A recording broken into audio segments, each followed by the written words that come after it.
आप सभी को दास की प्यार भरी नमस्कार। धन्यकार संत महापुरुषों जी। ईश्वर सृष्टि के कण कण में मौजूद, जर्रे जर्रे में, पत्ते पत्ते में, और कोई भी ऐसी वस्तु नहीं है जो ईश्वर में नहीं है या उसमें ईश्वर नहीं है। लेकिन इस तथ्य को केवल ब्रह्मज्ञानी ही जानता है। कण कण में राम, हमारे नजदीक खड़ा राम केवल ब्रह्मज्ञानी को दिखता है, बाकी किसी को नहीं दिखता। हालांकि मौजूद है। ठीक इसी तरह से जैसे मछली जल में है, उसके हर तरफ जल ही जल है, लेकिन इसके बावजूद भी मछली को ये एहसास ही नहीं होता कि वो जल में है या जल में ही उसका जीवन है। ठीक इसी तरह से इंसान को भी पता नहीं होता और अपनी जानकारी देने के लिए ये खुद कभी कोई प्रयास नहीं करता, यानी निराकार रूप में ये कभी भी अपनी उपस्थिति किसी के सामने प्रकट नहीं करता।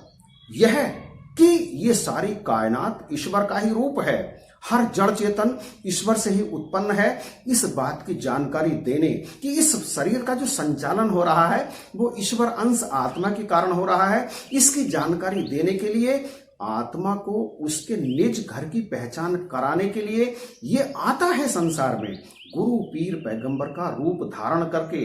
और जब जब भी ये अपनी इस जानकारी को अपने जागृत भक्तों के, यानी इसके जो भी भक्त होते हैं ना, जिन्हें जिज्ञासु भक्त कहते हैं, उन तक जब जब भी इस जानकारी को पहुंचाने के लिए संसार में प्रकट होता है और उन्हें जानकारी देता है, तो तमाम ऐसे व्यक्ति जो ईश्वर में विश्वास नहीं करते वो इसके दुश्मन हो जाते हैं, इसके काम में रोड़ा अटकाना आरंभ कर देते हैं। गुरु पीर पैगंबर ही नहीं बल्कि जिसने भी सत्य के इस मार्ग को अपनाया हमेशा उसका विरोध हुआ। जिन अपनाया सत्य मार्ग को ये जग करता बैर रहा, संत हरि का कष्ट उठाकर सदा सदा निर्वैर रहा। संतों ने कभी भी इन विरोधियों को अपना विरोधी नहीं माना।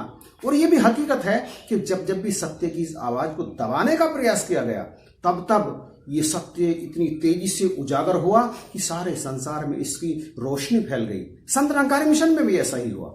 संतों के साथ दुर्व्यवहार हुआ, गाली गलौज हुई, मारपीट भी हुई, और निरंकारी सदगुरु बाबा गुरबचन सिंह जी महाराज को तो गोली मारी गई। और आरंभ में तो और भी अधिक विरोध था, बाबा बूटा सिंह जी महाराज को जहर दिया गया। आज इस वीडियो में वही घटना दास आपके सामने रखने के लिए जा रहा है। जब बाबा जी ने, यानी बाबा बूटा सिंह जी महाराज ने सत्य की इस आवाज को जन जन तक पहुंचाने के लिए संकल्प लिया कि मैं इस आवाज को हर व्यक्ति तक पहुंचाऊंगा, तो उनका घोर विरोध होना आरंभ हो गया। परंतु जैसे जैसे विरोध हो रहा था वैसे वैसे ख्याति बढ़ रही थी, ज्ञान का ये प्रचार प्रसार बढ़ रहा था और विरोधी भी प्रबल होते चले जा रहे थे।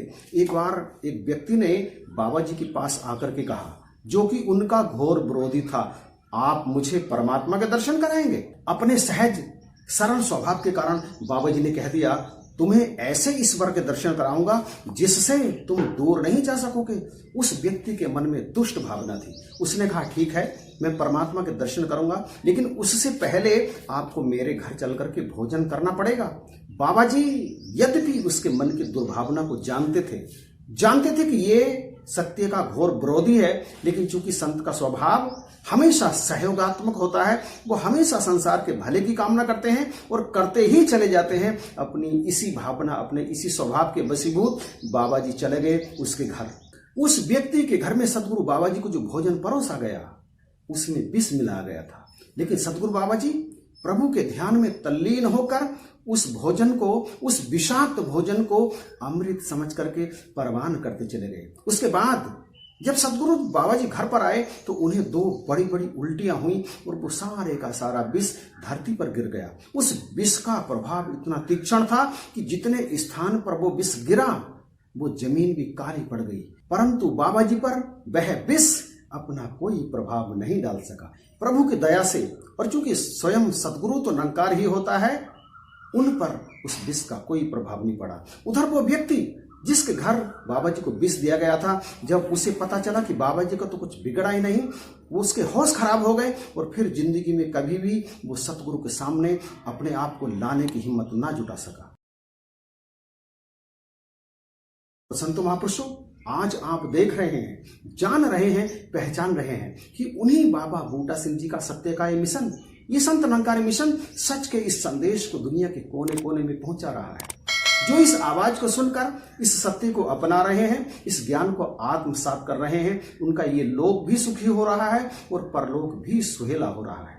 तो इन्हीं शब्दों के साथ दास आप जी से इजाजत चाहेगा।